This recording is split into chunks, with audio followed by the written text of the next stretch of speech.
طواف کی 2 رکعتیں کہاں پڑھنا ہے، اور اس بارے میں بھی ہماری ناسمجھی کی وجہ سے کافی مشکل ہوتی ہے۔ لبیک اللہم لبیک لبیک لا شریک لک لبیک ان الحمد والنعمت لک والملک لا شریک لک۔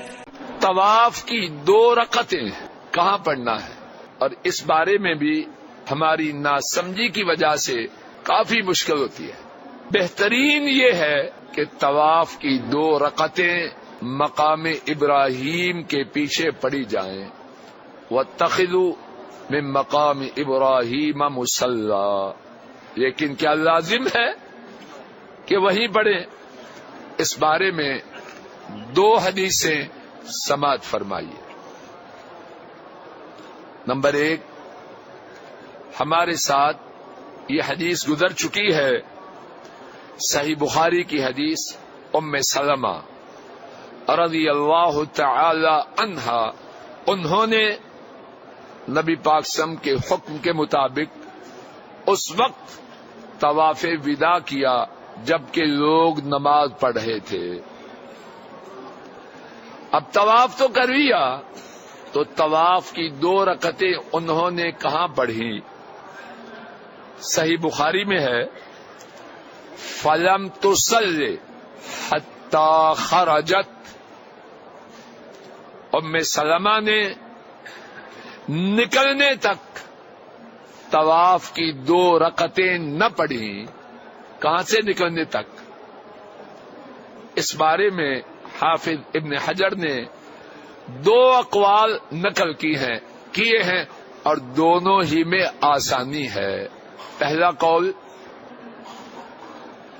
ام سلمہ نے طواف کی 2 رکعتیں بیت اللہ مسجد حرام سے نکلنے تک نہ پڑھی، نکل کے باہر پڑھی۔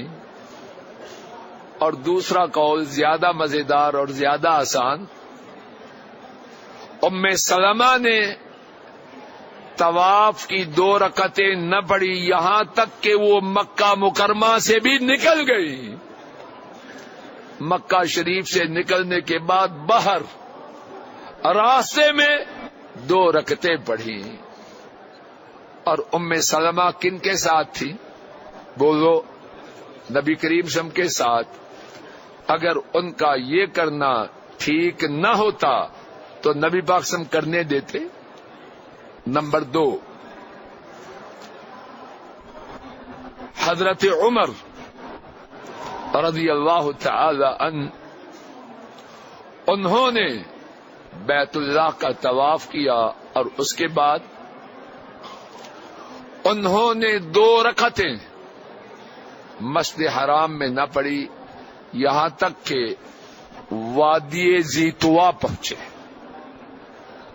مسجد سے نکلے، شہر سے نکلے، وادی زیتوا میں پہنچے اور وہاں جا کے طواف کی 2 رکعتیں ادا کی۔ آسانی شاندار ہے کہ نہیں؟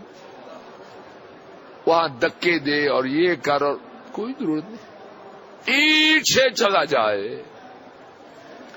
اور اگر پیچھے جانے سے بھی دقت ہو، اللہ کا نام لے، ہوٹل میں چلا جائے، یہاں ٹھہرا ہے، وہاں جا کے 2 رکعتیں اطمینان سے پڑھوے۔